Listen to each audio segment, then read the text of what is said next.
I love Audible. I'm a huge reader, but I always want to read while I'm doing things you're not supposed to be reading while you're doing them, like driving, like walking. It can be dangerous, you know?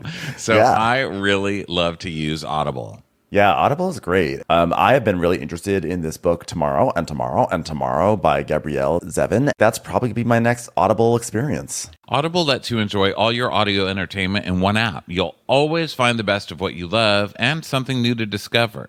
Try Audible free for 30 days. Visit audible.com/crappins or text crappins to 500-500. That's audible.com/crappins or text crappins to 500-500. Watch what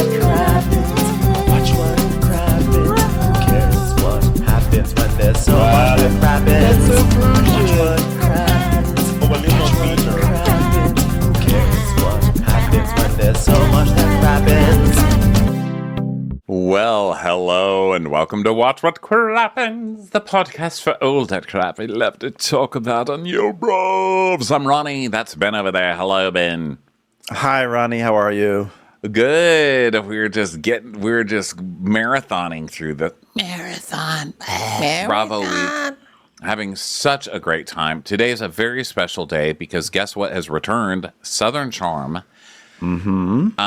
So to anybody who, a lot of you maybe, who knows, so to some of you who only listen to our Southern Charm recaps, first of all, welcome home. God damn it, it's good to see you guys again.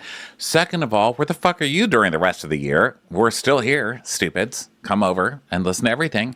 And just in case you forgot, this is how we do things in these parts. Now, we've made some changes. We are on video all the time now. So if you would rather watch us, we are on Patreon. We have a Crappens on Demand thingy going on over there. And if you don't want that, you just want bonus episodes, that's also on Patreon.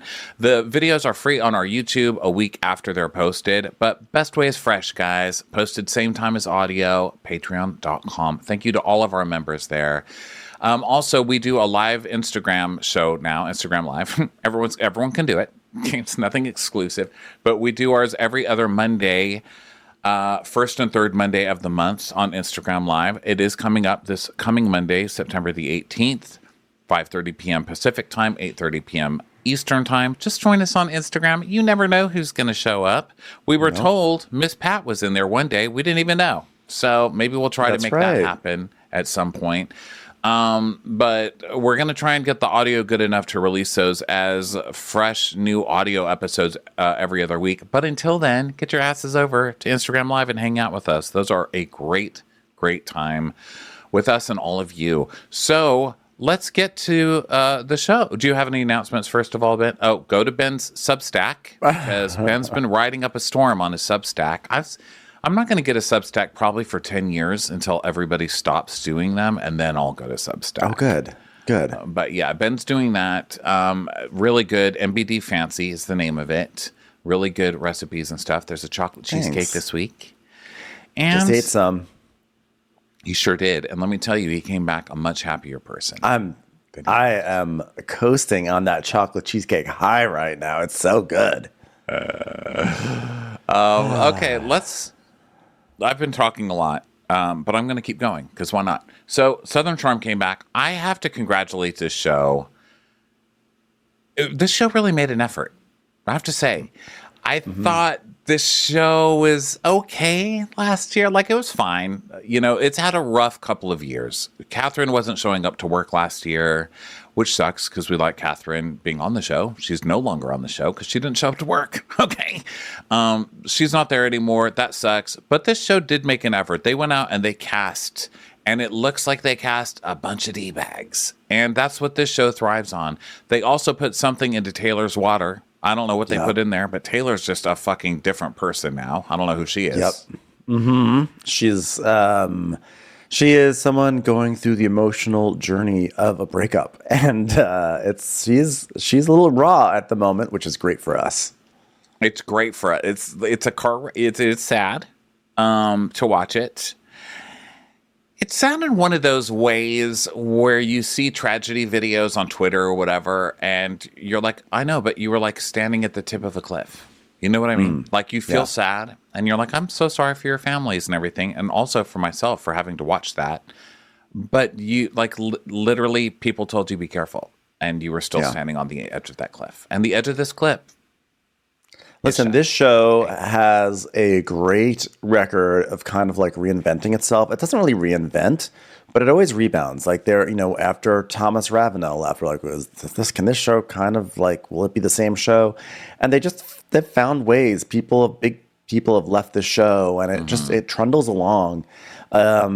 It works. The show works, and I feel like it has its up seasons and its down seasons. And its down seasons are fine, but its up seasons are really up. And this one looks like it could be an up season so far. It looks promising as an up season. Putting Madison again as full time was a great move. We can already see that that's going to be really good right from the very beginning. Yeah. This show really needs a very strong vixen character, and she's gonna do it. It looks like she's in full control. The new guys, we've got a new gay, Rodrigo. We've got a couple other douchebags who we haven't met yet in this first episode. But this episode is very typical in that this show is about douchebag guys fucking up. Isn't that hilarious? And they always start the season the same way. Like, wow, I'm such a victim, and I can't believe this was done to me. And I can't believe everybody's being mean to me after I was so victimized by these women. So the episode opens up. The producers are asking various cast members questions, and the cast members are like standing in front of like blackness, like dark. It's like they're just against a black screen. It's so serious. There's not even green screen. Yeah, it's like a really serious moment for these people. So the producer's like, Taylor, did you and Austin hook up?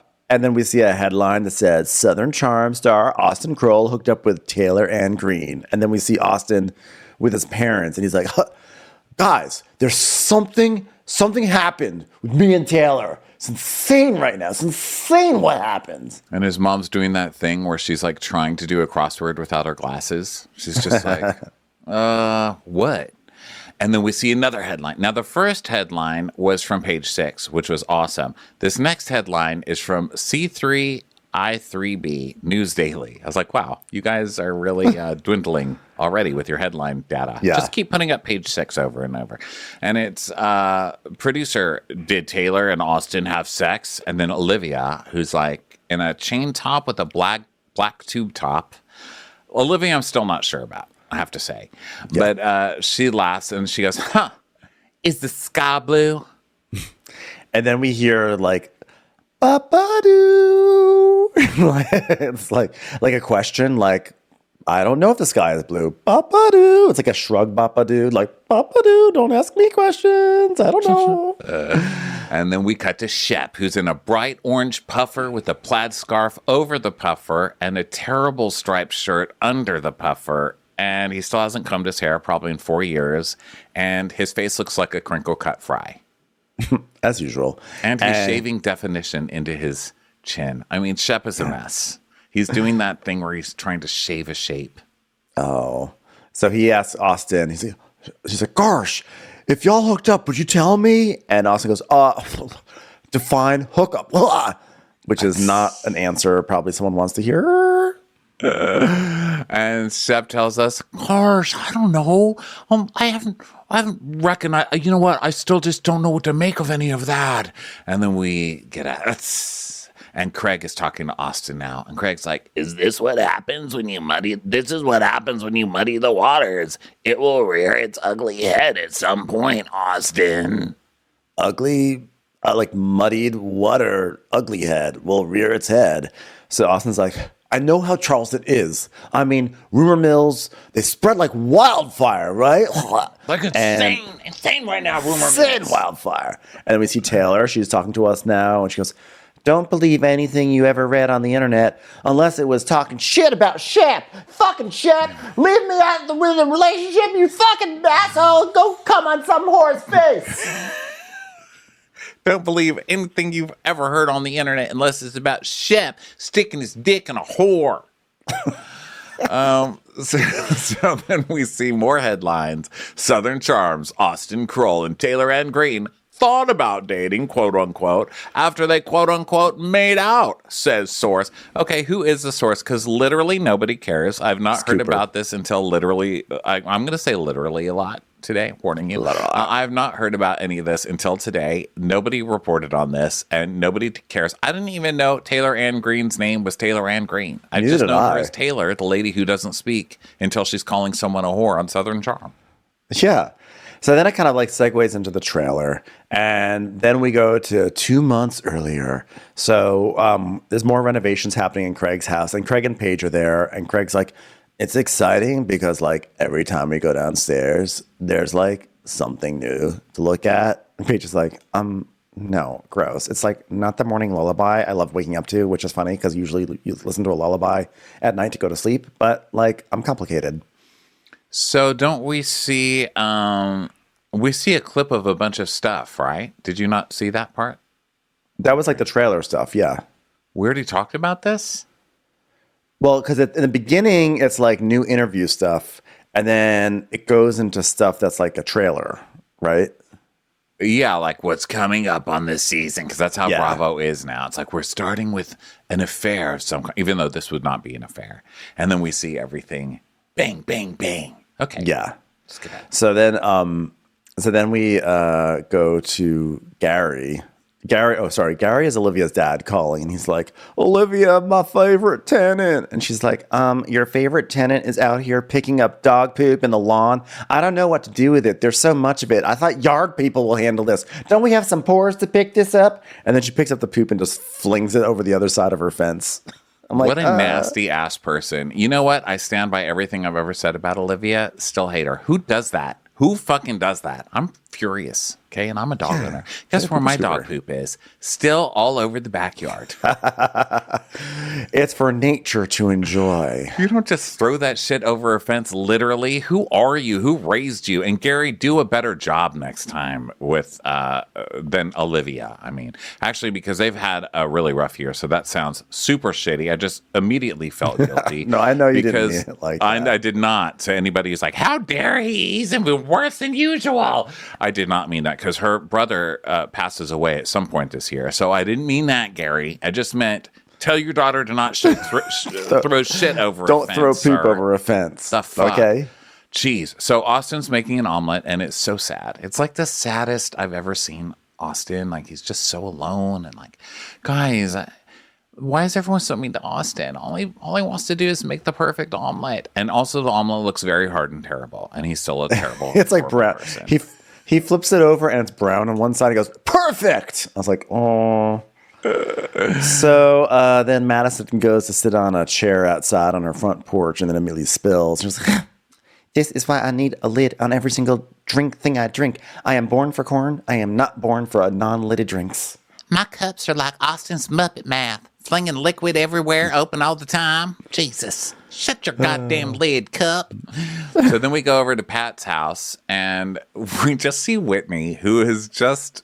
My favorite turn of events is Whitney just being relegated to picking up dog shit. Speaking of someone who makes their children pick up their dog shit, thank you for doing that correctly, Patricia.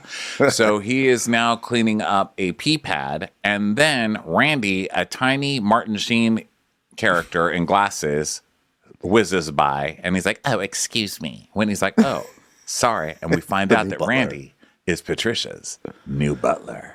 And Patricia's nose keeps on running. She must be allergic to all the Randy in this room. Disgusting. You keep him around just to mock him.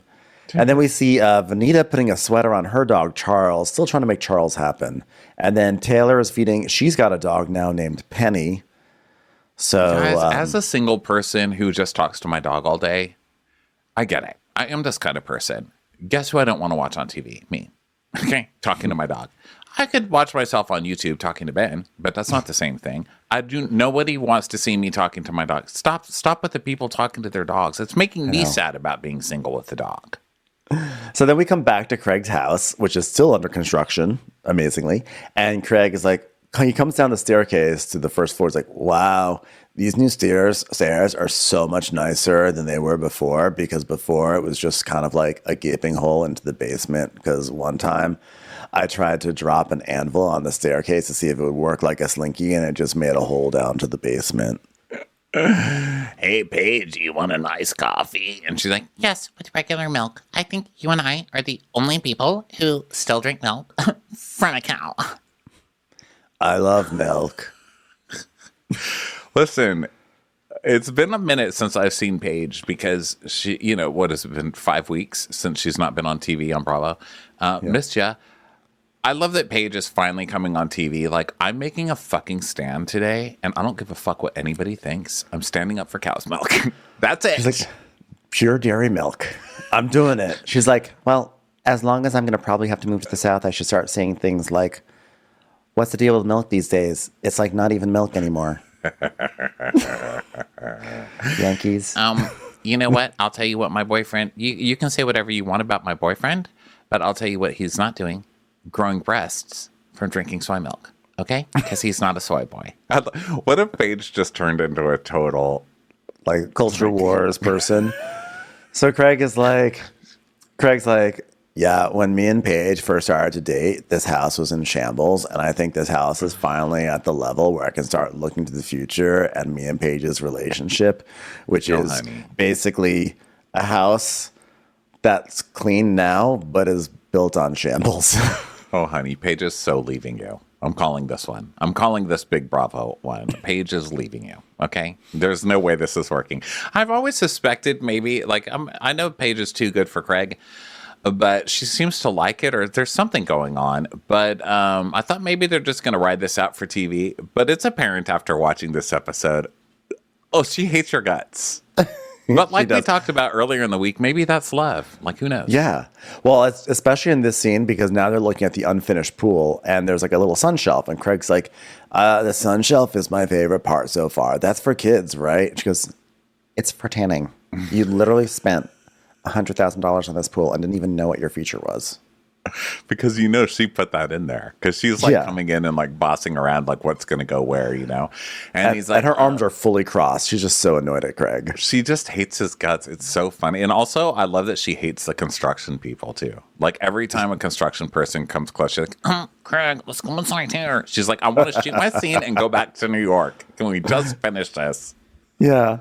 So he's like, are you ever going to go in the hot tub with me? And she's like, I don't like hot tubs. They breed bacteria. Have you ever watched my show? I don't go in the hot tub. So does Craig. That's true. So does most of this cast. Yeah. So Craig's like, but it's our hot tub. And she's like, I'm subject to urinary tract infections. Now she's in Carl white jeans and she's got one of her, like the big flowers on her shoulder. And I think it's cute because neither one of them are black. So this is her season where she's like, look at me making an effort in Charleston. I can do color. But she's just standing there with her arms crossed like, fuck this place and fuck this beige and white I'm wearing. Fuck everything. I hate that I'm wearing a flower and it's 9 a.m. So then Craig's like, also we should like talk about like outdoor furniture. Oh yeah, black and white. What? Yeah, no, black and white. Remember I said that? Like I want it to be Palm Beach, Miami, black and white. No further questions, please. And he's like, but what about purple for like the Baltimore Ravens? Like, wouldn't that be, because it's like a football team. It's like, I'm from Delaware and it's like Baltimore and it's like, it'd be like Ray Lewis, but like in cushion form, I hate Ravens. I hate Ravenclaws. I mean, if we're going for anything, we're going for Slytherin. That's it. Black. Okay, you don't even get any white. We're only getting black. I want everything. This is a Snape-style house now, you idiot. That's what you get for arguing with me. I hate Ravens so much. Like, I won't even read the story, The Raven. Like, Edgar Allan Poe. More like Edgar Allan Pid, as in stupid. I'll workshop that. Craig's like, the other night I came home and like it felt like a home for the first time. And like, I'm glad you're part of it. Like I figured out how to work from New York. And so like, I'd love for you to figure out how you could work from Charleston. She goes, part of my work is being grossed out by Charleston. so I make money from my personality, and my personality hates you and everything your town stands for. So, oh, okay. Wait, I just thought of a way that we could make it so I could work from here. How about we just tell the entire cast and crew of Access Hollywood to move to Charleston, and then I could do my job from here. Great. Looking forward to it. I love that Craig's like, oh, I can work from New York. You can work here. You draw pictures of squares and send them to somebody else. Are you fucking kidding me with this? Yes, I know. Oh my goodness. So she was like, she's so over this, and Paige is like, she's really resisting going to Charleston, and he's like, but we've been like dating for like over a year, and like I've already put a hole in your wall, which I kind of feel like is a sign of commitment, and like we're kind of in the same spot, and it's getting kind of frustrating. And she's like, we're actually not in the same spot because I'm actually like much, much, much, much further ahead of you in my life. So yeah, we're not really in the same spot because when I started dating you, we were on 3 television shows, and now we're on 2 because we've been kicked off of the winter one. So our relationship is basically ending very quickly. Yeah, we're in like decade 4 of a normal relationship. So she's saying that she's not going to be able to come to Madison's upcoming party, and she is going to come back on Saturday. And he goes, "What do you mean Saturday?" And she's like, I have a job." And he's like, "Oh, this will be the longest we've been apart in so long, though. Like, I can't fly to meet you that much." and she's like, hi, I did not ask you to come meet me. have fun at that party that I am like have no good excuse not to go to except for the fact that I want to have a life and not spend it with people like Shep. Okay, bye. Have fun. Yeah. It's time for a commercial. It's time for a Crappens commercial.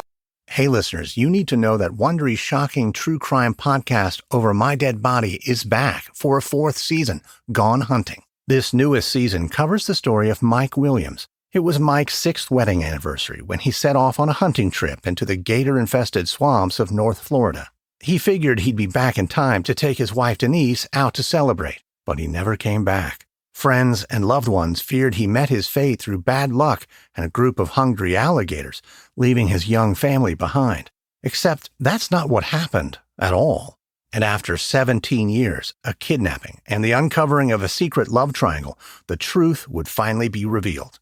Enjoy Over My Dead Body, Gone Hunting on the Wondery app or wherever you get your podcasts. You can binge all episodes of Over My Dead Body early and ad-free on Wondery Plus. Get started with your free trial at Wondery.com/plus.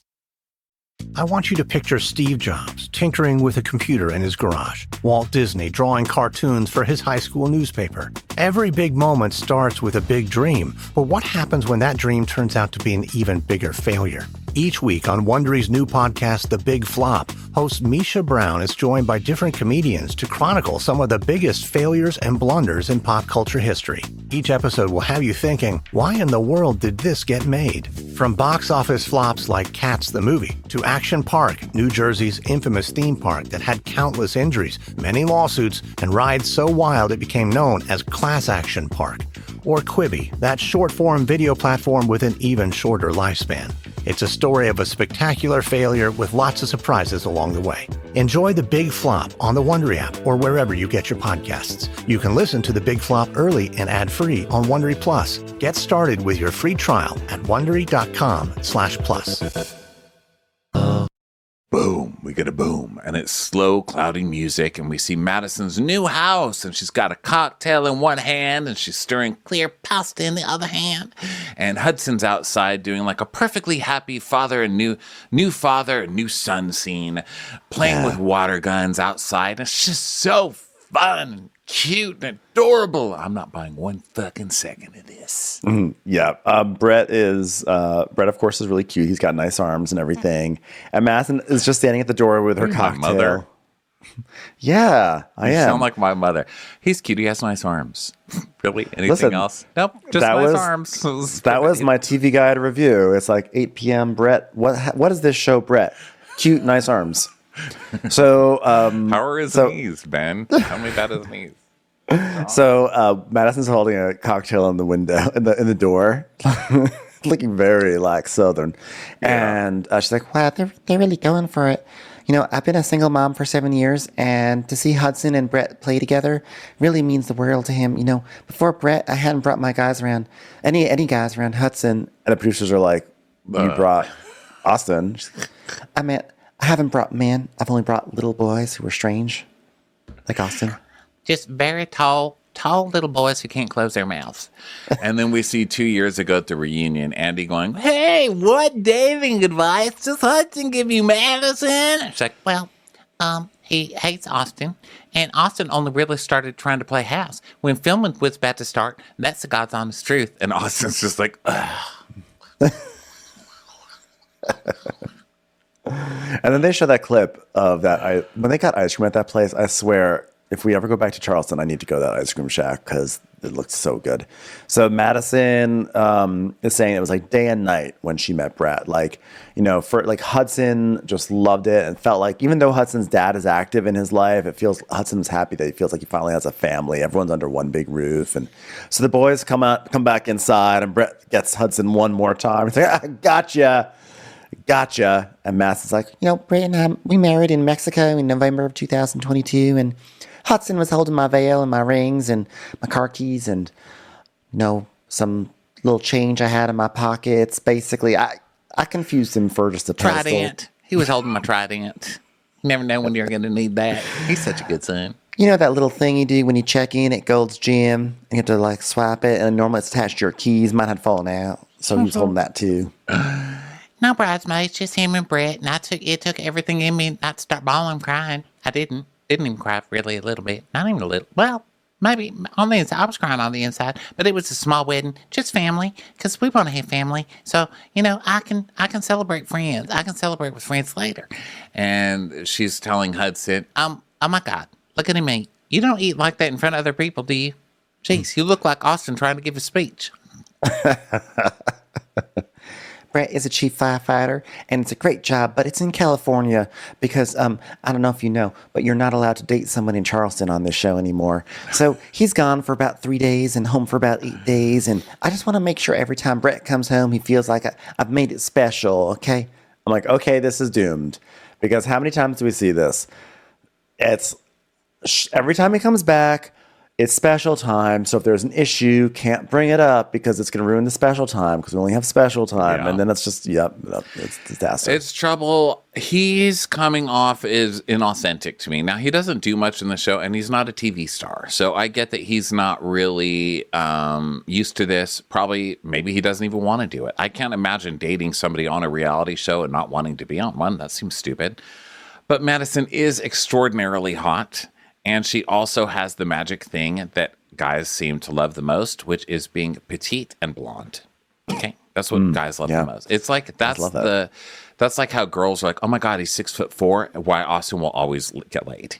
She has the same qualities as she's just hot and blonde, which people love. But there's something like too perfect about him. I don't buy it. And also, what do chief firefighters make that he can fly back and forth every weekend or every week and live in this gigantic house? What's happening here? It's probably a temporary housing situation for the show, and then she goes back out to California. Okay. That's my guess. Okay, thank you. I needed an answer, and you gave me an answer. Yeah, so she's all impressed with herself because she's like trying to be like Martha Stewart now. So now we go to Austin's house, and Austin is making tea. He's like, yeah, I'm gonna double bag this tea.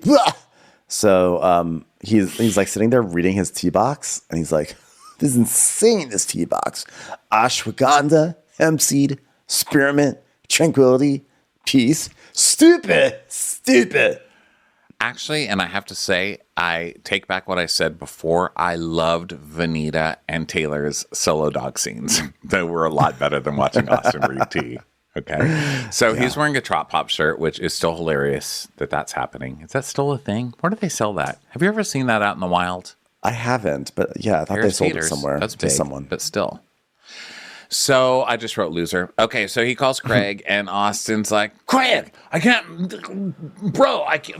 even tell you this past weekend how bored I was. You were off doing whatever the hell, and Shep was off in South Africa, and that's like two of my favorite friends right there. And then everyone else is like married now. Sing right now. Sing. Yeah, don't try to get any sympathy from us, okay? Like, we're gay men. We are used to all our straight female friends getting married and having kids. Okay, so guess what? Get in the back of the line. Yeah. And Craig's like, So what, are you running out of friends? Our circles are getting smaller and smaller. he's like, yeah, all my friends having kids. I mean, what the hell? And Craig's like, It's called structure. Structure is everything. okay, What? okay, No, literally. Craig. You didn't even know what the tanning section was of your pool. Can we not? And that's literally a structure. Well, how about this for structure and marrying people? Madison called me, invited me to a wedding after party sort of deal, which has nothing to do with structure, but it was a weird segue. I needed to get to it. So now we have 30 minutes ago. Austin calls up Madison, or Austin talked to Madison on the phone, and he's like, have you spoken to your husband about this? This is insane, Madison. Insane. And she's like, Of course, that's why I'm calling. he goes, okay, good. Well, I just wanted to know that I wanted you to know that we would just love to have you there. And I say that as a person who is on a television show and being forced at Whitney Point to make this phone call. Well, to be quite frank, it's pretty surreal and surprising to be invited to celebrate the relationship with someone I thought I was going to marry. Oh, Austin, I was never going to marry you. Okay. Thanks for getting me on TV, though. Love being the lead of your show. So he looks like, by the way, Austin is dressed like Shecky Green found in an alley drunk after retirement. Like, what is he dressed like? He's wearing some suit jacket thing that's way too big, and it's like plaid or it's ruffled. And then he's wearing some unironed, sloppy ass printed shirt under. These guys look terrible this season. Yeah, it's really bad. So Craig is like, it's weird that you're invited, but like, now that you are invited, I think it's weird to go. Isn't that funny? Isn't like life crazy? It's like when you find out that there's like a shelf in your pool and it's not for kids, it's for tanning, like tanning, but sitting, but also in water. Like, what is this world? Austin's like, see, there's so many moving parts. And Craig's like, Yeah.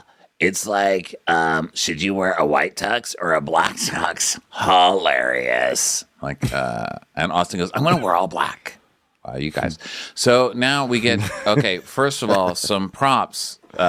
Costume department, if you're there, you're great. You're doing a great job at showing what misery looks like because Austin and Shep both, yikes. But to the music department, wow, we've got some bangers this season. So instead, like, meaning that, like, in addition to the normal, It's new. have, like, We've got new edition. We've got like 10 new edition? musical. We've Bobby got Brown 10 is doing new music for the show. musical interludes this season. Would you do one for us?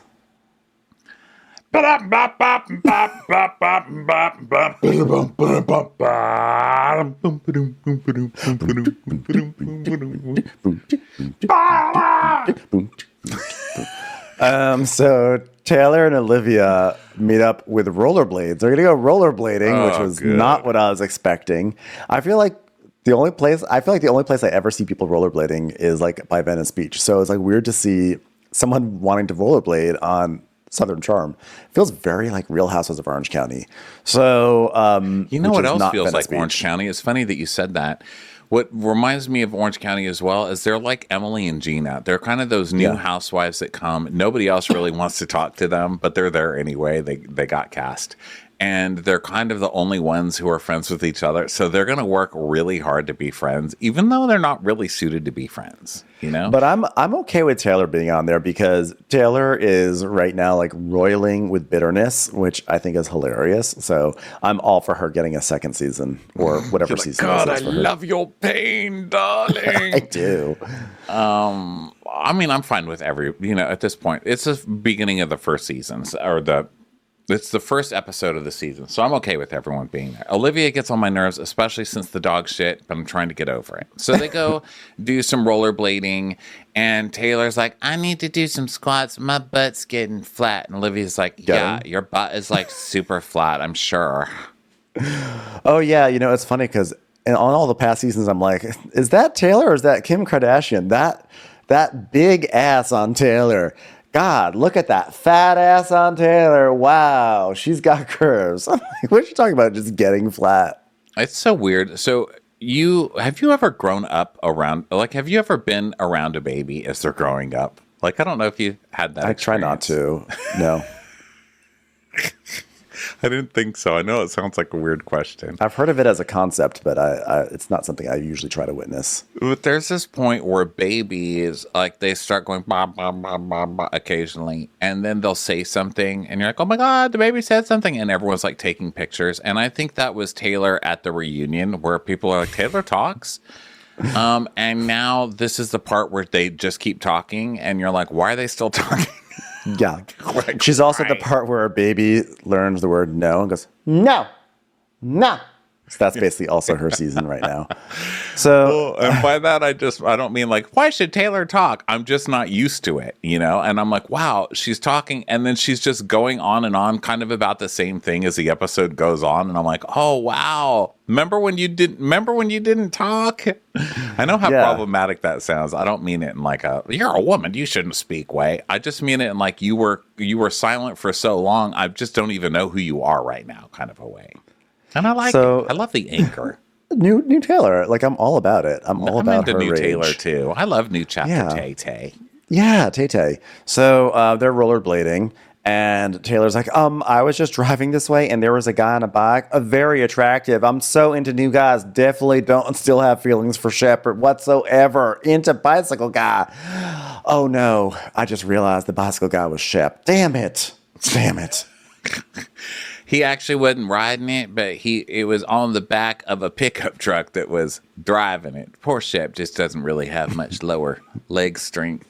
And Olivia's like, yeah, it just dawned on me the other day, like, I've like never been single living here. Yeah, because you moved here to be on a TV show and have some fake relationship with that loser Muppet Mouth Austin. And so they've really bonded because they've left their two loser guys they were stuck with, and they realize like life is better, and they're sort of healing together, I guess you could say. And so Taylor's like, she is like a sister to me, ride or die. And you know that when someone says that in the first episode of a season, it means they're going to have a vicious fight over the course of the next several weeks. So enjoy that, everyone. Yeah, I'm not getting real friend vibes from either one of these people. They're just kind of like thrown into the same spot together. And they're like, we are going to make this work. And then so we see, you know, Taylor's like going on about how much she loves being single, which is a lie. We all know it's a lie. And we see a clip of Andy saying, do you feel like Shep used you, Taylor? And her going, yes, I'm the whore that stuck around. Because it's nice to not worry about someone. I feel like I'm still catching my breath from Shep. And she's... The breakup with Austin, the breakup with Shep, that's what brought me and Taylor closer together. We're pretty much glued to the hip at this point. Like, we're like navigating. Like, does Olivia ever make actual words, or are they just one long word? It's one long word.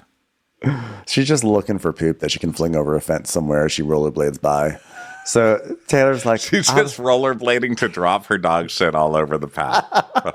She like just has a bag out. She's just dropping the bag out, and she's like, flint. So Taylor's like, I was in love with Shep. I wanted to go full force, not turning back. Let's get married. Let's have a family. Let's, you know, I'll stay home while you go out drinking with the boys. Let's me worry about who you're cheating on. Let me hear some rumors about you cheating. Let me still hang out. Oh my God, I couldn't wait for all that stuff. And I still wanted to make things work. And he said, I will not change.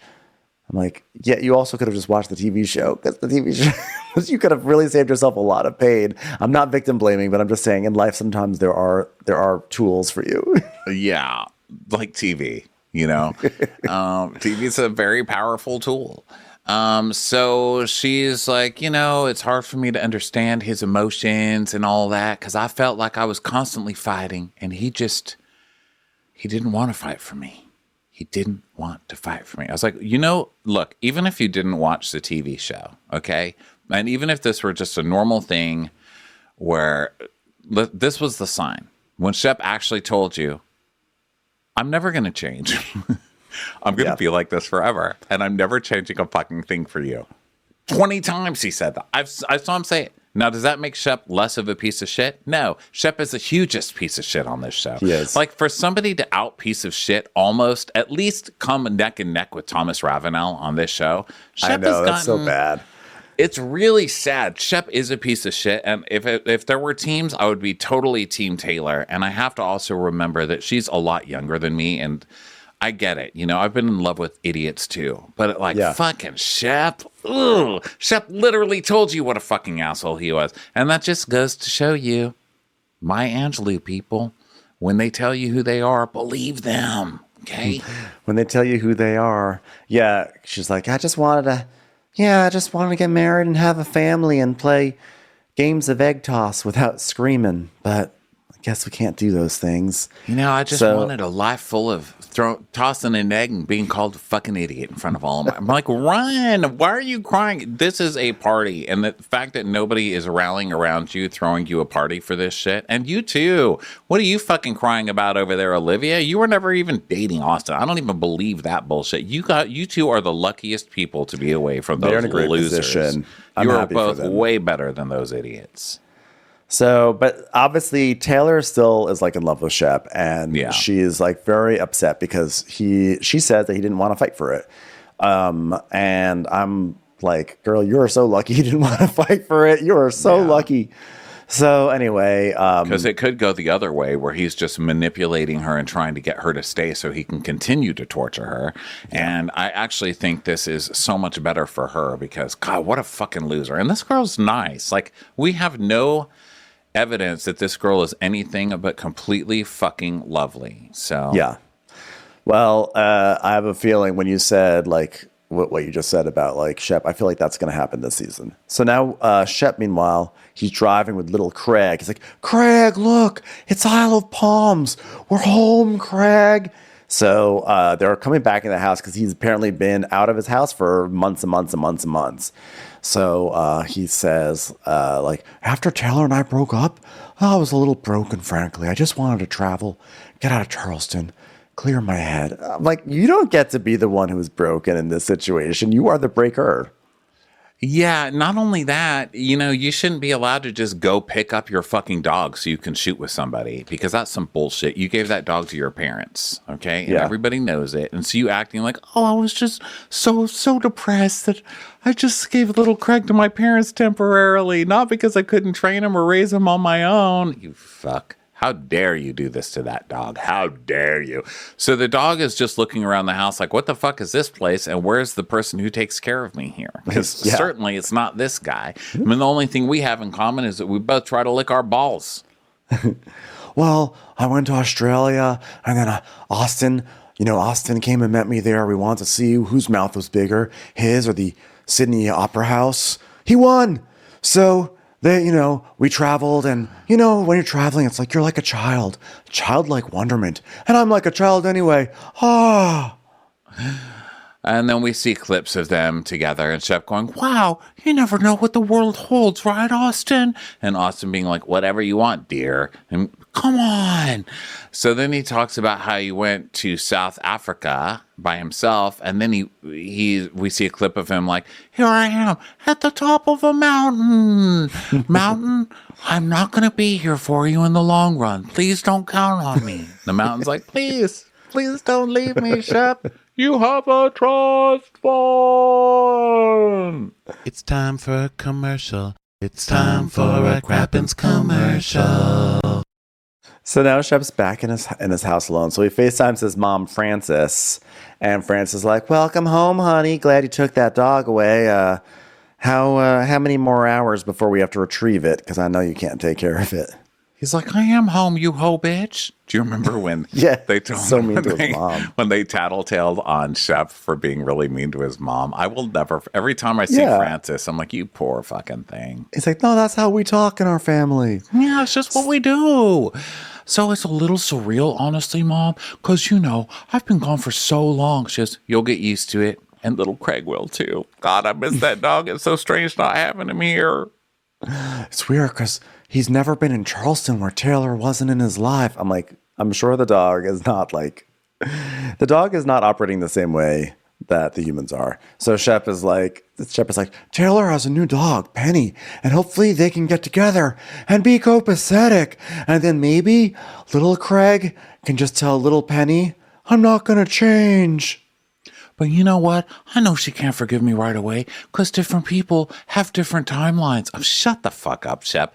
Also, the saddest part of all of this was, that Taylor's really not over Shep. Well, first of all, because you can totally tell because she's acting like it, but also because she got another Frenchie.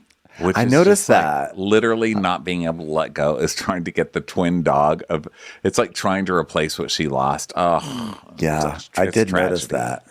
But we do cut to her petting a cute corgi on the rollerblading path because it's like they're basically around like a pond in the middle of the city. Yeah, and she's petting everyone's someone's like, "Who the corgi fuck are and these then people rollerblading around this pond right now?" throwing dog shit everywhere. And then she's like, "Oh my God, I love you, dog." And then the dog walks away and she's like, "Oh, so you're leaving too? Just go piss on another whore tree. Go ahead." Corgi, more like Horgy. So Olivia's like, wow, I just can't imagine Austin being at Madison's party. I mean, he's back from the land from down under. I bet he was down under. That was a joke. Can't. This girl stuck. Here's my note. What? This girl sucks still. So Olivia's like, yeah, I was just like, don't like, I mean, like, as hard as it is, like, and Taylor's like, he's not a man of his word, is what you're trying to say. Yeah, because, like, Austin, he would just, like, always let me down. Like, when we were, like, in New York, like, everyone was telling me, trust that he loves you. And, like, y'all need to give, like, 100%. And, like, to tell y'all that he loved me and then wanted to, like, lock it down. And then, like, I got to that point where, like, I trusted him to do that. And then, like, he ripped it out from under you? Is that what you're trying to say? Yeah. Taylor does not want to listen to this girl going on and on. She's like, the reunion was a long time ago. Can we please stop acting like your relationship is the same as my long-term relationship? Exactly. Taylor's like, hey, I'm sorry. I'm the one who's more of the gaping wound right now. So mind if I take back the floor? Okay. So Olivia's like, falling for Austin is the equivalent of going into a fun house. You see it. You're all excited, then you walk in and it's distorted images and there's a clown walking by and you get discombobulated and you want to vomit. I'm like, well, that is a fair description. I think that's actually not just even dating Austin. I think that's just like watching Austin on TV too. So I like when Olivia tells us her story that she's like, oh, so then we go back to the reunion. We go back from New York and Austin keeps telling him to give him a chance and be the guy he knows he can be. And then a week later, he says his feelings have changed. Of course. Which is, of course, Austin. Austin is so bachelor, like, and I don't mean real one. I mean the TV show where they're just like, we do it for the season and then we break up so we can be on Bachelor in Paradise. Yep, that is totally. Remember on Winter House, he was, he comes in and then all of a sudden, because Sierra's there and Sierra, like, he then all of a sudden is interested in Olivia, like a weird, like I'm not into you, I'm into Olivia now. So all of a sudden he's like really into Olivia. I mean, he's just so full of bullshit. She's full of bullshit too, though. Like, she wasn't even living there. She just moved there to be in this show, and then to be on this show, she's dating Austin. I mean, I think this is kind of the weak link so far that I see on this show is that we're supposed to believe that those two ever had anything. They never had anything. I don't believe it. They didn't. I don't like that fakeness. Now, the Taylor and Shep stuff, that's real. Yeah. So I think Taylor's probably like not loving that she has to sit here and have this conversation with this girl. Yeah. So now we go to Vanita's house where she's picking out a look for whatever she's doing. And then she's FaceTiming her boyfriend. She has a boyfriend now named Manny. And she's showing him a dress that she's going to wear to Madison's. And she basically says that, like, basically she and Madison patched up all the issues that they had because those issues were so... They were so random. It was like Vanita got into her car and then like Madison saw her phone and saw that looked like Vanita was talking shit about her. And then Madison was like, our friendship is over. So now they're fine again. They buried the hatchet. Yeah. And Manny seems cute and nice. So that's good. That's good for her. I like Vanita. So, But Manny, though, guess what, guys? He's a musician and he travels all the time. It's a long-distance relationship on Southern Charm again. Yeah, there you go. I didn't even notice that. Yeah, yep. It shows... Well, listen, they got to piecemeal this shit together. Not everybody's just going to move to Charleston. No one wants to move to Charleston. No one does. Let's see. So Austin is driving up in a golf cart to this store, okay? And Ben and I have been to a store like this. It wasn't this one, but we know these kind of stores in Charleston now, huh? Yeah. So there's a salesman there. His name is like Timothy Timothy Southern Man. Timothy Shaw, owner of 319 Timothy Shaw. Men in a 3-piece suit, a pocket watch with a chain, and hair Sideburns. I mean, This guy, if this guy was not out of like some old cartoon, I was like, he made me uncomfortable. it's cosplay. You know, I feel like Yeah. Charleston is cosplay. Like, if you're going to live there, you have to be willing to put on suits in the middle of the summer in 110 degrees swamp ass weather. And that's it. And it's going to be sold to you by fucking guys like this. They're all over the place. He literally looks like he should have a pipe. He looks like a villain in an old-timey Southern movie. And he's like, well, I say, we're going to tie up the fair maiden on the railroad tracks. And if I don't get my payment in the bank, we're going to send the 325 train, or should I say the 319 train, right over the Madam Daisy Buckner. So Austin's like, oh, That's my view of Southern movies, by the way. yeah, it was pretty close. I mean, it was pretty. It was I was pretty into good. it. I was like getting invested in what was going to happen to Daisy Buckner. So Austin's like, I'm waiting on some friends because we're shopping for a daytime cocktail event. Why can't you close your mouth, sir? It is closed. It's not. It is. Please get that necktie out of your mouth, sir. I'm trying it on. I'm tying it. You don't tie ties with your mouth, sir. I do. Do you have anything clip on? Ow! That was a clip on. Ow. Ow. Idiot. So then Austin sees like a picture of Errol Flynn. He's like, ha, that looks a lot like me. And he's like, well, you know who that is? Is it me? No. Why would I have a photo of you, you imbecile? It's Errol Flynn, which also I don't know why I have a photo of. Well, Errol Flynn was at least hot and famous.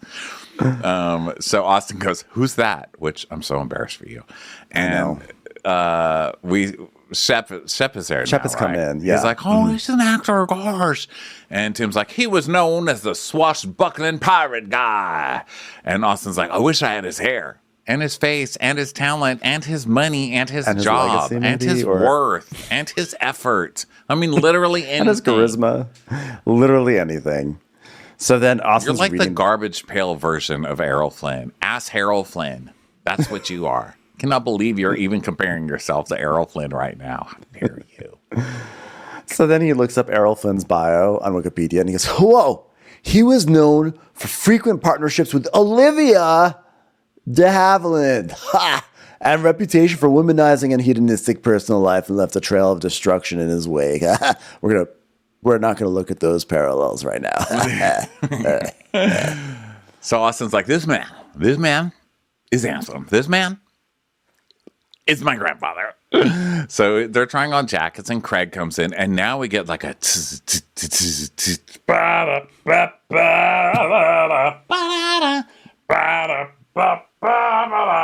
I was like, wow, there's a whole orchestral movement for each scene. I love it. It's exciting. So then they're basically picking out clothes for Madison's party and everything. And Austin's like, I don't know what I'm going to wear tomorrow, and I'm not going to overthink it. And Craig's like, yeah, I mean, we're basically picking out clothes for your ex-girlfriend's wedding. He's like, that's what I'm saying. I'll be damned if I overthink this. I'm like, don't worry, Austin. I don't think anyone will ever be concerned that you've overthought your fashion. It's not something that has crossed our minds. And Shep's like, wow, I think this is a seminal moment for Madison and Austin's. I mean, it was definitely a failed relationship, but yeah, here we are. I'm really dreading tomorrow, guys. And Craig's like, Is this the first time you're seeing Taylor since Paige told me she only wants to have purple furniture outside? And Shep is like, yeah, it's my first time seeing her, you know? And Craig's like, well, he's like, Shep says that he wants to be friends with Taylor, which is funny because I don't feel like that's really his call. That. It's not his call either. She's the one who's going to decide when you guys be friends. And well, yeah, but it's like you broke up so you can be friends. No, you didn't. You treated her like absolute dog shit. You don't get to just be with friends with someone that you've betrayed multiple times. Like, gosh, I just can't understand why she won't have lunch with me. Because you're a fucking piece of shit, Shep. That's why you deserve this, buddy. Shep, you treated Taylor like such a piece of dog shit that Olivia almost came and threw her jumper over a fence. You know what the joy of Shep, that was funny. Sorry, it caught me late. You know what the joy of Shep is to me? I remember being younger and being shown a video in school of what it is to be biodegradable and a piece of trash that is biodegradable. And it's a sped up video, obviously over years and years, a time lapse video. And you just get to watch it degrade over the years. And that's Shep. Shep is like a walking trust fund version of that video. And for that, I have to say, thank you, nature. Thank you. Because nature takes out its own trash. Unless you put plastic in the trash. Well, that's true. Okay, let's not get into that. I did see another ocean movie with people making islands out of plastic. But you know what? You want me to go all day?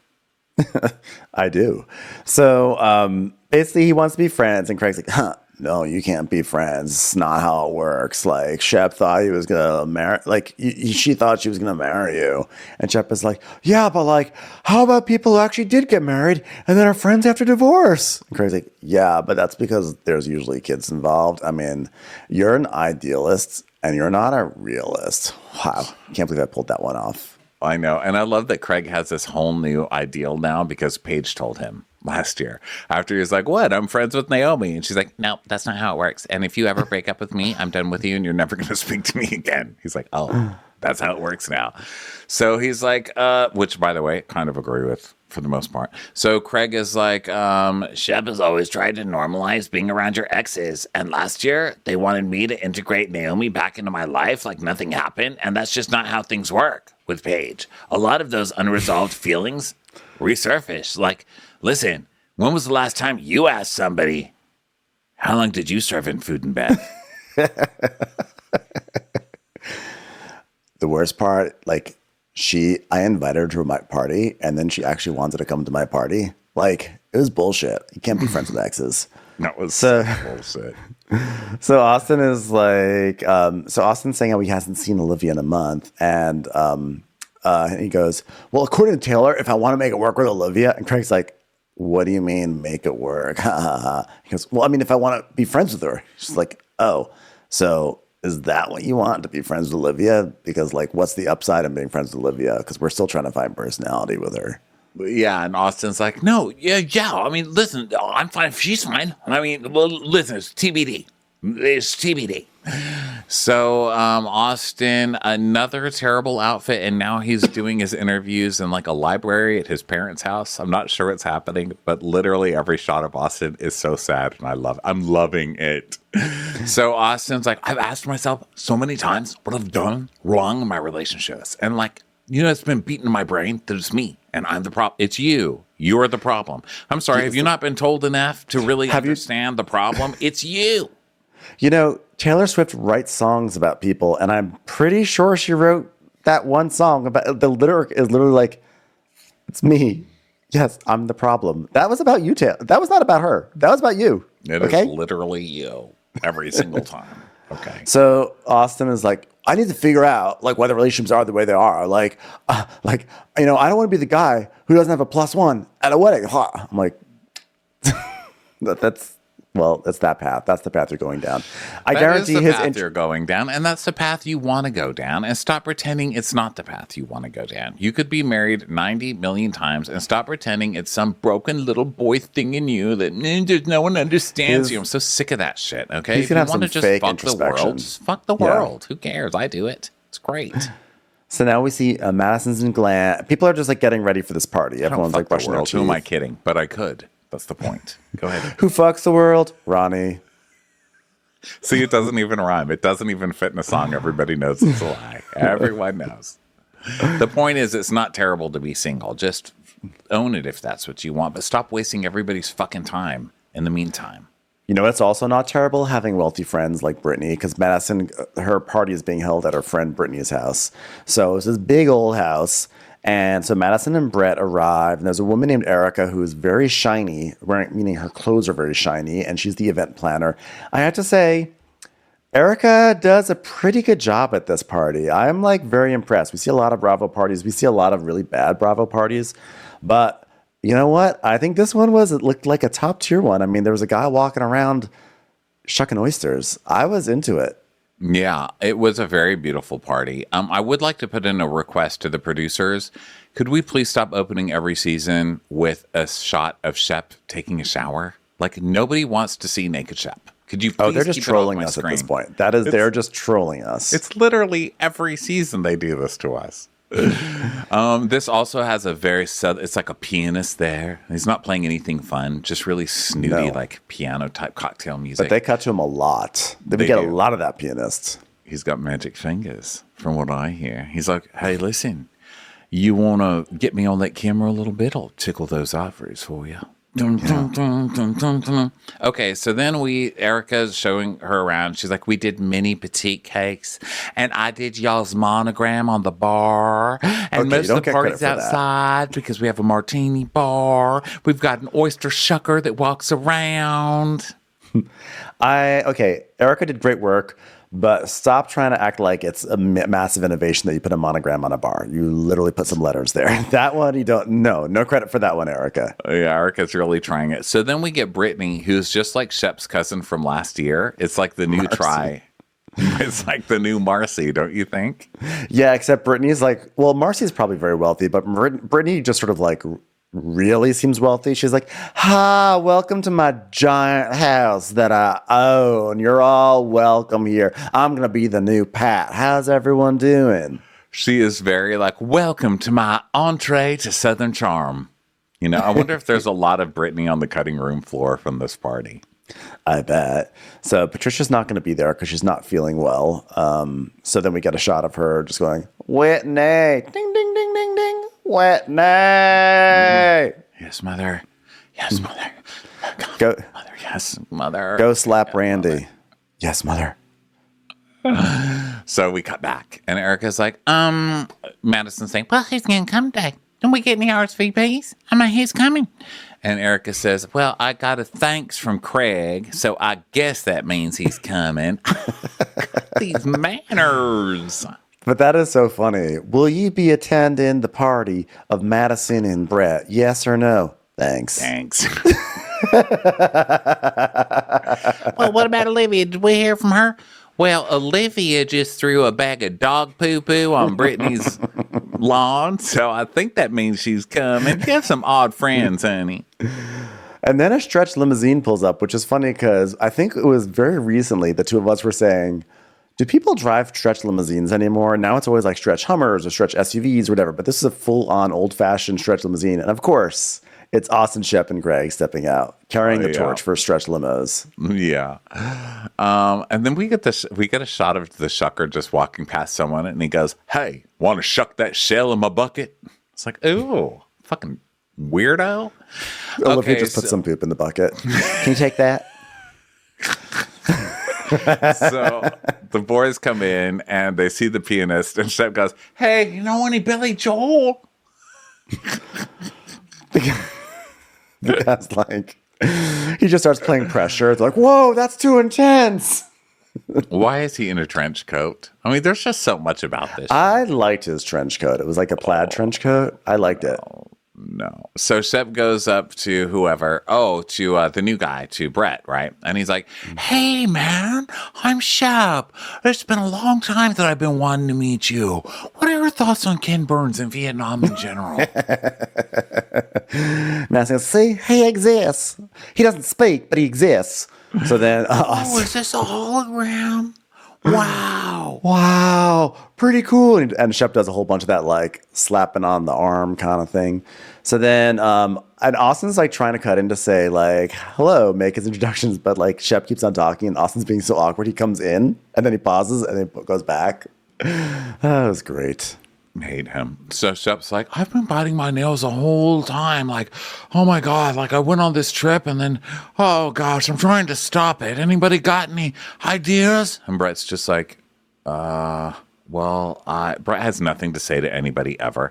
And Shep's like, but listen, Brett, you're a straight white guy, privilege, and I'm a straight white guy with privilege. Surely we've got something in common. More than that, what about nail biting? Brett's like, Nope. So then Austin finally cuts in and he's like, hey, good to see you. Hey man, I'm Austin. How are you? Hey, you know what? Like, could probably use me on your fire squad because I just spat a lot on your face. Probably could be more useful on a tree. Am I right? Hey, I'll see you. It's good to see you. So I brought you this gift. Whatever you do not shake the gift. And Madison goes, okay. And we get the brrr. And Austin's like, because like if it's ticking, that means. Madison goes, Are you saying this is a bomb? That is hilarious. Just a celebratory congratulations. Thanks for inviting me. Don't shake it. No shaking. Hey, Brett, don't shake it. That's so funny, Austin. Thank you so much for coming. Wow. He's here. That's something. Shep's like, oh my gosh, that was so awkward. Yikes. So then Shep is cracking up, and Austin tells us, I thought this guy was going to be a great guy. I mean, the way Madison talks about him, like, oh my God, his dick is so big. It's so fucking hot. Seriously, what does this guy have that I don't have? Literally Career, everything. charisma, looks, abs, heroic features. Personality, faithfulness, decent hair, nice outfit, style, beard that doesn't taste like grapefruit and ass. Did I already mention his haircut? Decent haircut. Saves people for a living. Iron. He's got an iron. He probably has a pretty decent Netflix queue. So His Netflix queue isn't humiliating. All his saliva stays in his mouth. A comb. He's got a fucking comb, okay? Already he wins. Yeah, he can heat up fish sticks without burning them. I don't know. What do you want? Like, take on anything, really anything. So arrivals, blah, blah. Craig comes up and says hi to Madison. They talk about Mexico, and she's like, Oh, yeah. And then after Mexico, we went to Singapore. and Austin goes, oh yeah, you've always wanted to go there.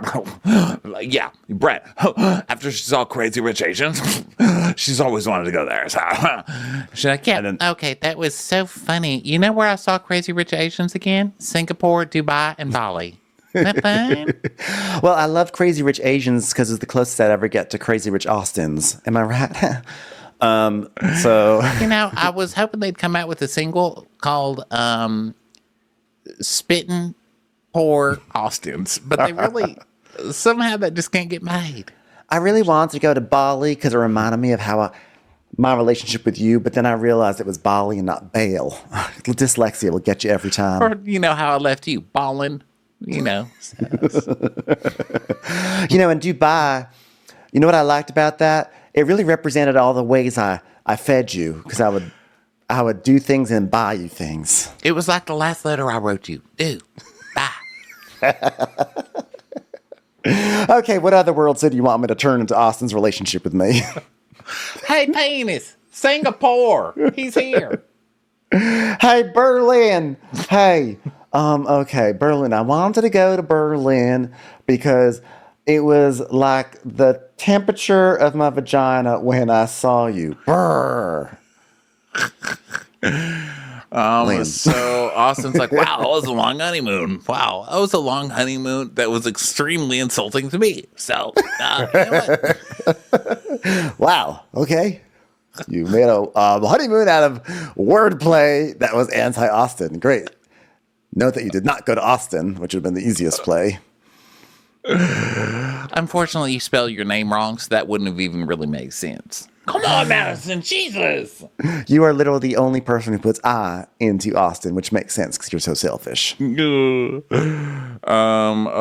let's get on with this. So, so he's rich, right? This guy's rich. So that's my question. I guess. I mean, I think he's wealthy.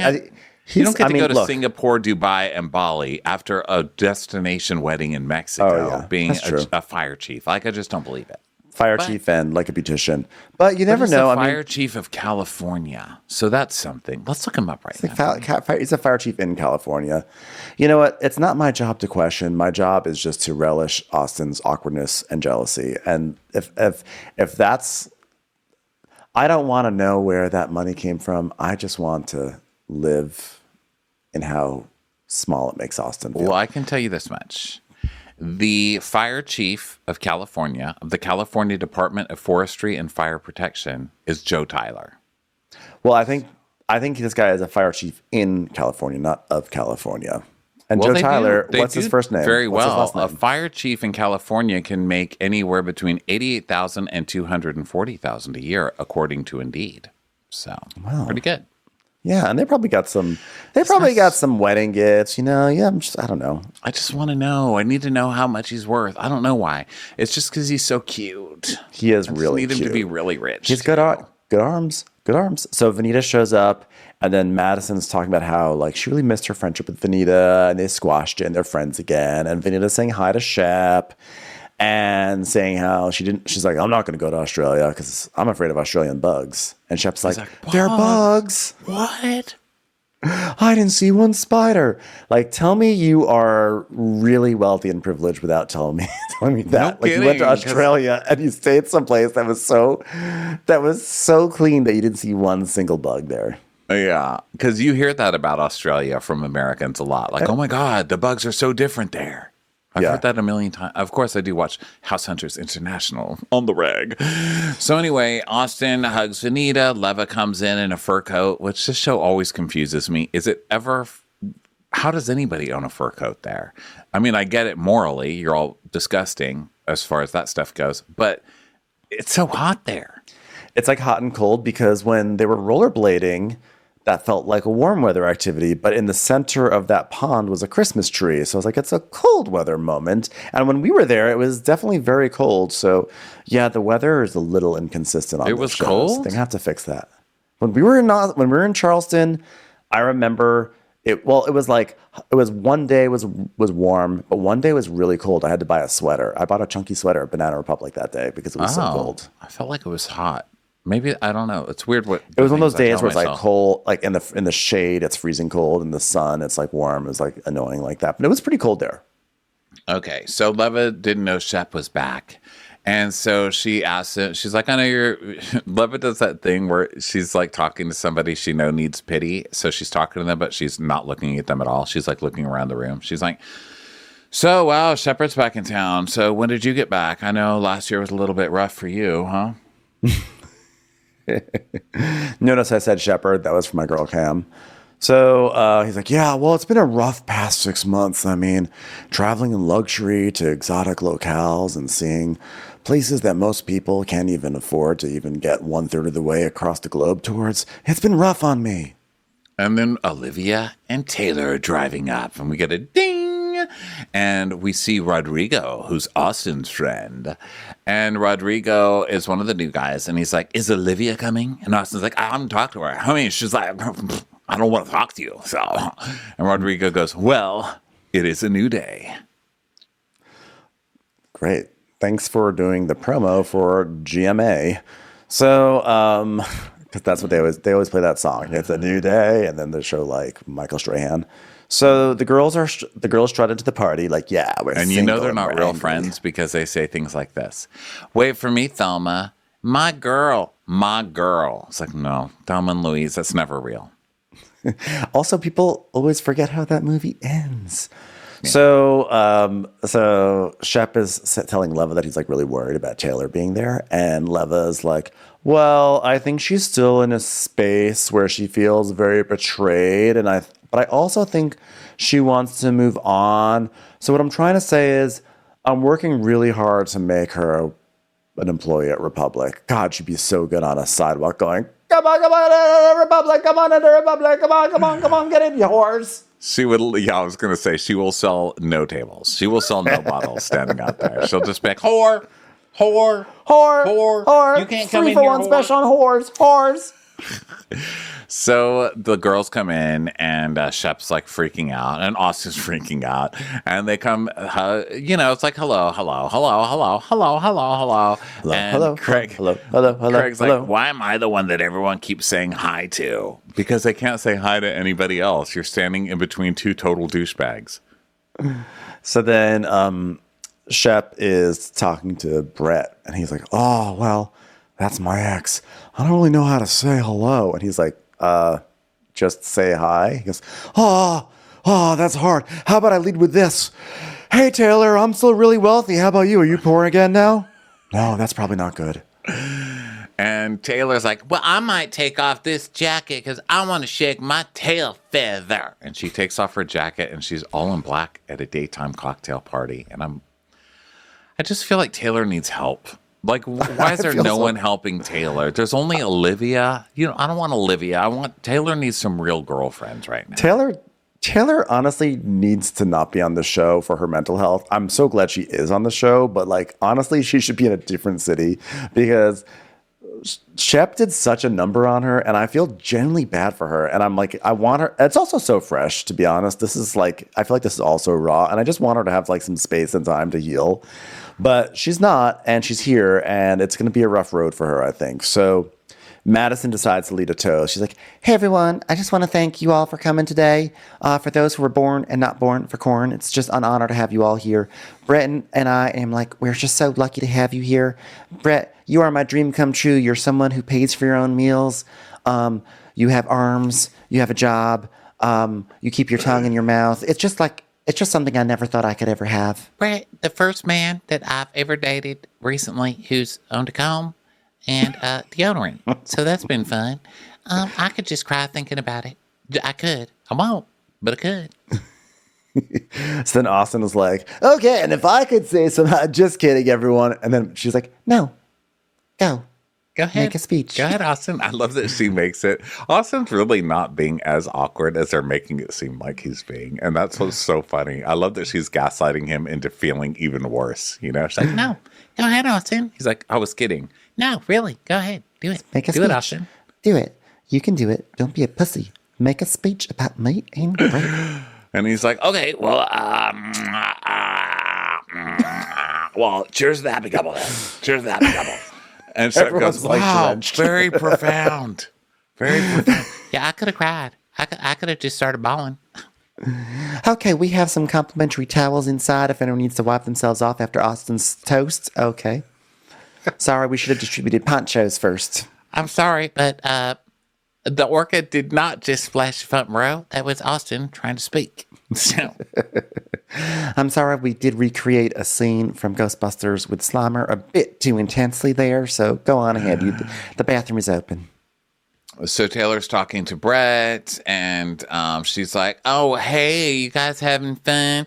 You're going to love the gift I got you guys. I got a lot of these after the breakup. And they unwrap this huge, like, green cactus looking, the ones that, like, have a little arm. It's this huge dildo. And Madison's like, oh my God, what is this? What is this? I've never seen one of these before in my life because I'm a good girl now. And she says, we asked for casserole dishes, and Taylor gives us dildo. Wow. I mean, I just thought she was a little good girl, a little godly girl, a little Jesus freak, but she might just be a freak. So then Madison's like, wow, I mean, WWJD, am I right? As in, what? Where in the world is JD? Remember him on the show? So Madison's like, I have never used one of those. Surprisingly, new Mormon husband. I'm like, yeah, right. Please. And so she walks off and she's not pleased with Taylor, but she knows enough not to mess with her right now because it is her party and Taylor is visibly a mess. Like there's obviously something wrong with her. Yes. So then Olivia and Shep cheers and Shep makes small talk like, how's mom and dad? And she tells, she's like, they moved to Houston, so I'm king of the castle now. And he's like, house party. Quick question. Could you tell me how to approach Taylor? I'm lost. And she, oh yeah, there are people lost by my house yesterday. They are literally covered in my dog shit right now. It was hilarious. Listen, okay. So you want to talk to Taylor? Okay, she's in a much better headspace, but don't do the whole, hey, it was a fun chapter, we had a good time. Like, don't do that bullshit. And he's like, no, I'm not going to do that. And she's like right behind him. So he's like, oh, okay, here we go. Hey, Taylor, God, wasn't that a fun chapter, our relationship? Damn it. Gosh, I knew I'd do that. And the encyclopedia that is my life, you've been the best chapter. Oh, dang it. I did it again. It was the best of times. It was the worst of times. A tale of two shitties. So Shep is like, Craig House Page. Oh God, I can't stop talking about books. Here's my friend Kirk. He just cut himself. Oh God, Kirk, it reviews. Oh God. So Austin's like, Austin and Craig are watching this and they're cracking up, right? And Craig's like, come on, let's get a drink. And Austin's like, no. We got to watch from afar. Just stay back here. We shouldn't go out there. So then Shep and Taylor kind of half hug and he does the, you look great. And she's like, Thank you. and Olivia is telling Craig, oh my God. Well, Craig says, is he asking for advice? What is he doing with you? Did he ask you how to talk to us? Just, well, he wasn't talking about the weather. It's like, oh God, Olivia, like anything. Does Olivia have anything fun and snappy? I don't know. I'm oddly okay with Olivia this season. I didn't like her last season, but I'm oddly okay with her. I kind of just like her just being like, fuck off, Craig. So Shep is like, so you look great. Thank you. What's been going on? Nothing. Europe. Oh, where in Europe? Did you see all the books? And she's like, well, we went to London and trip Paris. for you? Damn it. Did you see any of the sorority girls from your chapter? God. Well, we were in London and Paris. Oh, I love London. Just goes to show. Never judge a book by its cover. Why? So which did you like better, London or Paris? And she says London. And he goes, London. Oh, because of the French language barrier, right? She says, no, I just liked London better. Well, I mean, you did hate the language barrier part when we were in just, no, I didn't, Shep. You were the one who was speaking Spanish in France. I love how quickly this devolved over just like small talk. Oh, suddenly you hate France for different merits than before. That's not fair. But also, it's like he's trying to pretend like he's such a good guy, just trying to make nice and make small talk, but he's demeaning her and being dismissive during his small talk. But he it's like, also... remember Europe? You're such an idiot. You couldn't even speak any of the languages. So is that why you can't handle London? Right. And then when she's like, fuck you, I just like London more, then he gets defensive, like, no, because this happened. Like, he goes into like the tit for tat thing right away. So then Austin, like meanwhile, hated it. You hated it when we were on the trip I was paying for. And he's just so gross, this fucking guy. So then Austin, meanwhile, is also having a terrible conversation with Olivia. He's like, so, but he just starts off terribly. He's like, so, how have you been in the month of December since I haven't spoken to you? It's like he's the person who walks out into his yard and steps on a rake and gets hit right in the face. And and Olivia's like, good, and we spent Christmas and we're in Christmas and he's like, okay, well, you could at least text me but you chose not to, and instead you decided to just like thumbs up me when I reached out to say, hey, Merry Christmas. I was like, wow, that really detailed, loving text of, hey, Merry Christmas around Christmas to seem like you're a decent fucking person. You're lucky all you got was a thumbs up, you fuck. But it is kind of hilariously cold just to get a thumbs up there. Because, like, Merry Christmas, if someone says Merry Christmas, you usually write back Merry Christmas. So just to give a thumbs up, I support it. I am not saying this is wrong. I love that Olivia just gave him a thumbs up, but that is hilariously cold. So Olivia's like, she's like, well, it was the first time he'd reached out to me in a very long time. And then Craig's watching. He's like, oh, my God. Olivia's, like, not happy. She's literally taking a little poop bag and putting it in a ball, and I think she's gonna like literally put it in his mouth. This is great. Well, I didn't feel the need to respond, and Austin's like, okay. She goes, what do you need from me in this moment just to enjoy your day? What do you need? What do you need me to do?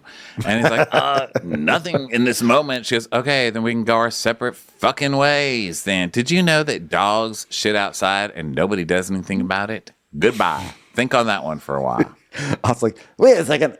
How am I holding a bag of shit? God, she's smooth. We're giving her so much credit for even making all these examples of her hypothetically putting it in a bag, because she didn't even do that. No, she will just not put flung it in a bag. over. No, I had to put it in a bag, honestly, because there was no way really to proceed with the joke unless we cleaned it up a little bit. Because if the joke is that like she's have a dog walking in and shitting on the ground. I can't have her like handing raw feces and putting it in people's hands. I have to clean it up. I was like, let's give her some baggies. Let's give her some baggies. We've done it the whole time. I just realized like she's not even that good of a person. Like no matter what you say in this recap about not hating Olivia, I support you. But I will never be okay with her after flinging that shit over the fence. But I did like the way she kind of just like shut up Austin. She's like, "What do you need to be happy?" He's like, "Nothing." She did. Bye. I was like, I definitely like that. her in more of a fuck you Austin place than a faking a relationship with Austin, for sure. So Taylor and Shep are talking still, and he's like, she's like, "Well, I'm glad you're well," and he goes, "You too, good to see you." And so then they do the side hug. They do that side hug, light back tap, tap, tap. So then Austin's like, "Hey Taylor, how's that?" She goes, "I don't know." So Shep sits by himself on a sofa, and he's like, "Gosh, that was very intense. I mean, her whole demeanor is different from when I've ever known her." I'm like, "Yeah, because you guys have broken up. You knew her when you were together, and you fucked it up, Shep, and she's mad at you, so she has a different demeanor." It's funny how that works. He humiliated her on national TV. Shocker. Yeah. Wow, I can't believe somebody would be upset, Shep. But of course he's doing his, I'm just so depressed on the couch. Poor fucking Shep. So he's like, some of the things she said, they were just derisive towards me. I'm educated. Derisive. I don't know. I just feel responsible. And that makes me really sad. You are responsible. You're not fucking sad. Get out of here. If you were sad, you just wouldn't come back. You would just stay gone. Yeah. You know? So now the 10th cut away to the pianist, and Brett and Craig are standing by the bar, and Craig's like, "Wow, it says a lot that the least awkward conversation of the day were Austin and Madison and you, Brett, right? Huh?" And Brett's like,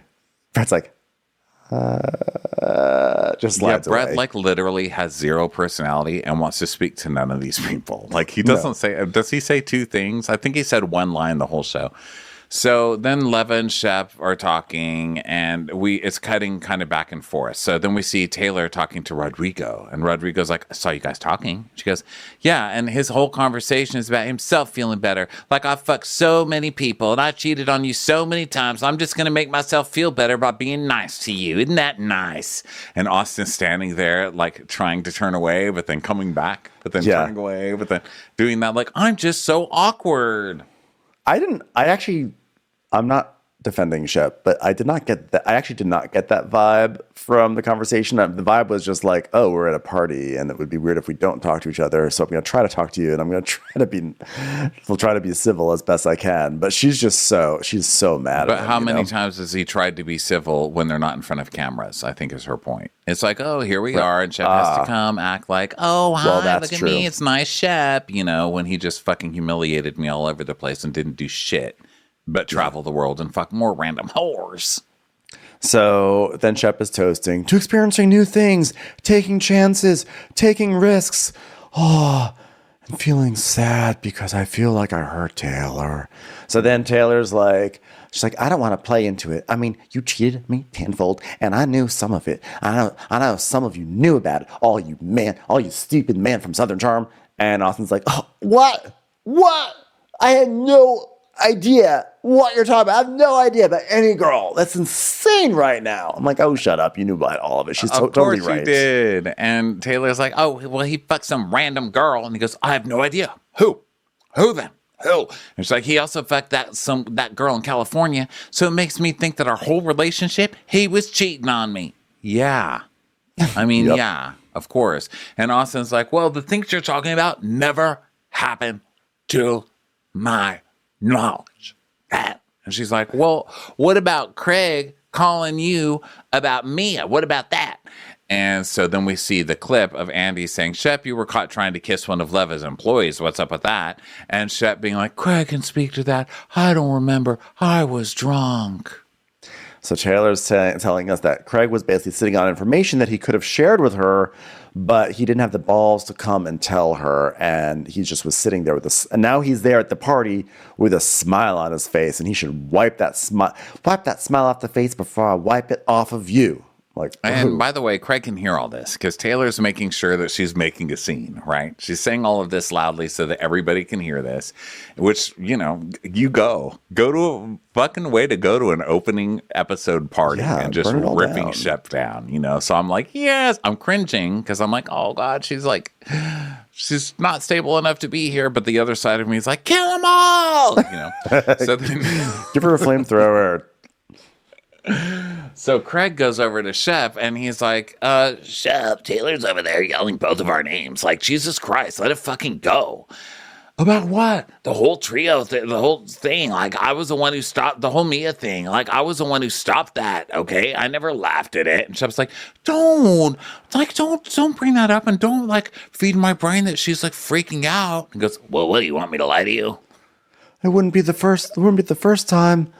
So Taylor's like, I'm sorry, I found out multiple things while we were dating, and he just doesn't even care. So now Shep's telling Craig, like, I was not Mr. Cheat Guy. You know me. I mean, yeah, I'm a weak man when it comes to other women. Gosh, but it wasn't like I was like, hey, she's gone. Come on over. Oh, actually, I did do that like 5 or 6 times. So, but I didn't do it on camera. Come on. And Taylor's like, I mean, like with you and Olivia, it's not like you cheated on her multiple times. And I told her, Shep cheated on me multiple times. Austin didn't do that to you, at least. Thelma. And Austin's like, okay, like, stop. You can stop now. You can stop. Shh. You know? Shh. Okay, quiet. Shh. Indoor voices. Now Indoor you're making voices. me look bad. Okay, let's Indoor just and making Shep voices. Yeah. Let's just make Shep look bad here. And Craig is still going off. Like, she's over there saying, I found out that he cheated on me so many times and he did this and this. And I'm like, you're not even together anymore. And like, if he did, like, if every event we go to, she's going to be talking shit about how you cheated on her. I'm going to be like, get over it. Like, what? No. Why don't you say we're not dating? I don't care anymore. I tried to be nice, but I don't owe you shit. Says Craig. Fucking classy ass Craig again. But also says Craig, who's like, Taylor, just get over it. Says Craig, who was dumped by Naomi and spent at least 2 seasons moping about it and then remoped about it last season. Okay, so I don't want to hear him talk about getting over shit. Every time he had to be around her, started having a fucking fit about it. Shut up, Craig. He was the original Taylor. Let's be honest, okay? Yeah. So now they're passing out these little cakes, and Olivia's talking about how her parents have moved to Houston, and so she wants to throw a big party and everything. And Craig is like, "Oh, that'd be by the way." So like Paige has like no Charleston friends, so she wants to like, can I bring her over so you guys can hang out? Because there's like a shelf on my pool, and you can like sit on it, and it's like it's for kids, but kids who want a tan, I think. And Olivia's like, yeah, we're just talking about that. Like, we don't even know her. And he's like, yeah, well, it's good. No one's had a chance to hang out yet. So we cut back to Austin, and he's like, Shepard, can we get out of here, please? Because I'm going to get Craig. I'll get Craig. You could just, it's just like, you could tell, they're like, something's about to go down. We feel it. We've been on the show long enough. It's time to get out of here. They have kept the women we've broken up with. You know, and they should know better by now. Like, this show loves the fucking drama. They think they're going to be able to just, like, break up with these girls and be able to move on. No, they are going to get full season contracts, you fucking idiot. Welcome to karma. So Olivia's like, so Craig, would Paige like us? I mean, would she want to even hang out? Yeah, I mean, are you open to socializing on beds? Like, would you want to spend like all day in a bed? Because I think that would be like a really good bonding opportunity for you guys. And let's see. So Austin's trying to get him to leave, right? And he's like, wait, hold on a second. He's like, but timer's on. And so Craig's like, well, now we decided 70% of the time we're going to be here and 30% there, which they did not decide. No one at least said that we saw. I don't think that's the truth. So Taylor's like, well, obviously, I missed our friendship and like, we're open to that. But I will say, and you're like, it's an I will say. An I will say with a colon in the South. This is not going to go well. From my perspective, the way that you approached our breakup, that was really shitty, Craig. And when the breakup happened and we went our separate ways, I'm not even kidding you. And Craig's like, Taylor. And she's like, I'm not even best friends with Madison. And she texted me. And he's like, well, no one did anything but him. And I'm the one who stopped it. She goes, but he did. She texted me and she said, are you okay? And that's Madison. That is Satan's daughter. And he's like, Austin's just like, oh no, oh Jesus. I mean, and then you called Austin the day after and laughed about Shep trying to cheat on me. You laughed about it. He goes, no, Austin, did I ever laugh about Shep cheating on Taylor? And yes, you did. Tell him, Austin. He's like, well, he laughed at Shep's behavior. Yeah, because he's like a clown. You laughed about it. And Craig's like, oh shit. Should have left when Austin said we should leave. Yeah, and he's like, I don't want to raise my voice. And she's like, but you thought it was hilarious, didn't you? And Madison's like, can we not do this here? This is a very classy this is a very classy borrowed house. Okay, we got something borrowed. Now take your something blue and get the fuck out of here. And it cuts to, by the way, there's a waiter. There's like a waiter who's like there, and he's like, his eyes are going back and forth. You can see he's like, okay, Darren, you can do this. Memorize everything and tell your friends later. You can do this. You will be the star of the group tonight. Come on, memorize, Darren. So Austin's like, I want to get out of here. That's why I want to leave. When you say shit, when you linger, shit happens. And Taylor's like, do you realize how shitty that is? I mean, we used to be friends, dude. Didn't the guys last year, well, at least Austin did, told you what a piece of shit Shep was all year. Why are you acting like nobody? I mean, look, I'm still on her side, but I don't know about yelling at the guy's friends. Shep is a piece of shit, you know? Now, Craig is acting like a piece of shit too right now, and I'm saying all of this before Craig starts publicly yelling at a woman at a party. So, yeah, this is like, I don't know. I mean, I guess I don't know. I don't know. I think it's a tricky thing when friends break up. It's like, do you text the ex? Do you not text the ex? It depends on your relationship or whatever. I definitely was in a situation once when I was younger when I had a friend and he broke up with his girlfriend.